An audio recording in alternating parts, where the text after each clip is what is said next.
Le corsaire et le mystère du peintre perdu au milieu du XIXe siècle, l'âge des corsaires et des explorateurs était à son apogée. Le capitaine Jules Marchand, à la tête du « Maître des océans », était un corsaire audacieux, reconnu pour ses périples exotiques et ses succès maritimes. Mais au-delà des batailles et des trésors cachés, le capitaine Marchand avait une quête personnelle, qui le conduisait loin des routes maritimes traditionnelles. Il cherchait un peintre mystérieux dont les œuvres étaient réputées pour leur pouvoir surnaturel. Ce peintre, connu sous le nom de Lucien de Verneuil, avait disparu depuis des années. Ses tableaux, mystérieusement magnifiques et d'une précision inégalée, étaient dotés d'une capacité étrange à capturer non seulement la lumière, mais aussi l'essence même des lieux qu'ils représentaient. Les légendes disaient que Lucien vivait sur une île isolée, où il peignait des paysages enchantés que seuls les plus chanceux pouvaient contempler. Le voyage du capitaine Marchand débuta dans le port animé de Bordeaux. Le « Maître des océans », un navire majestueux aux voiles bleu nuit et à la coque ornée de sculptures maritimes, se lança dans une aventure sans précédent.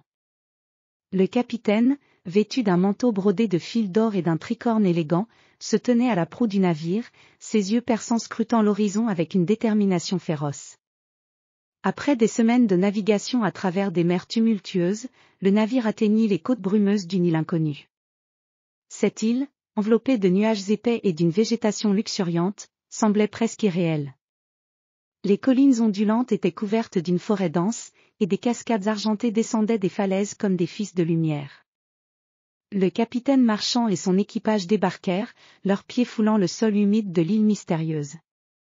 Les explorateurs, armés de lanternes et de boussoles anciennes, commencèrent leur périple à travers les bois épais. Les arbres géants, aux troncs noueux et aux feuilles luxuriantes, créaient un tapis de verdure qui absorbait les bruits, rendant le lieu à la fois envoûtant et silencieux. Le chemin vers la demeure du peintre était semé d'embûches. Des sentiers sinueux se perdaient dans la forêt, et des brumes légères flottaient parmi les arbres, rendant la visibilité difficile.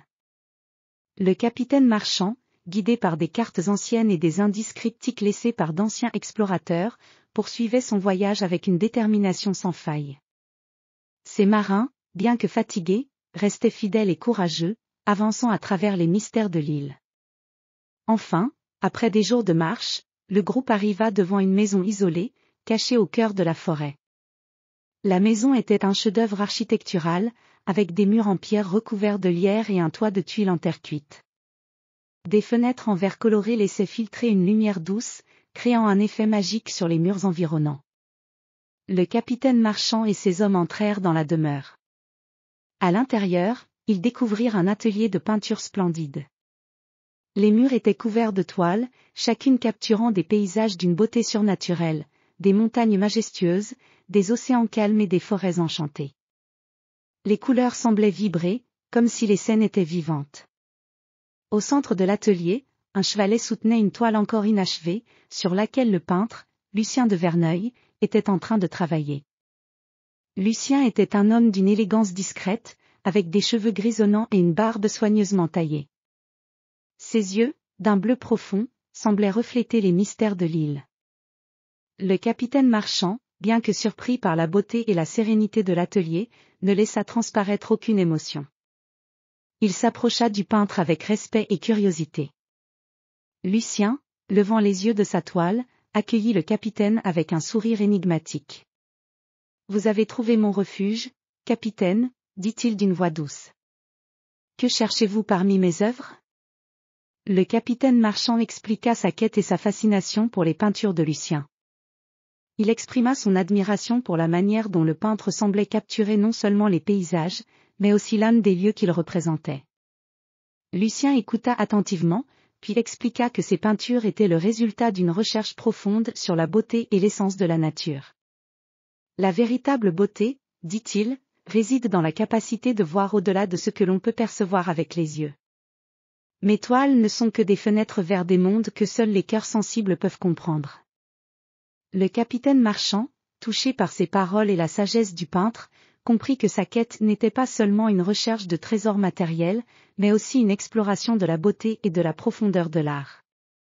Il remercia Lucien pour la rencontre et les révélations, tout en lui promettant de partager la sagesse acquise lors de son voyage avec le monde extérieur. Avant de partir, le capitaine reçut un cadeau inattendu, une peinture de l'île elle-même, capturée avec une précision et une magie inégalées. Cette toile, signée par Lucien de Verneuil, serait un précieux souvenir de cette aventure inoubliable et du mystère du tireur d'élite, désormais compris et apprécié pour ce qu'il représentait réellement. Ainsi, le maître des océans quitta l'île mystérieuse avec un nouvel éclairage sur ce que signifie vraiment chercher un trésor. Le capitaine Marchand, enrichi par son expérience et la rencontre avec Lucien, continua ses aventures avec un esprit ouvert aux merveilles du monde et une appréciation profonde de l'art et de la beauté.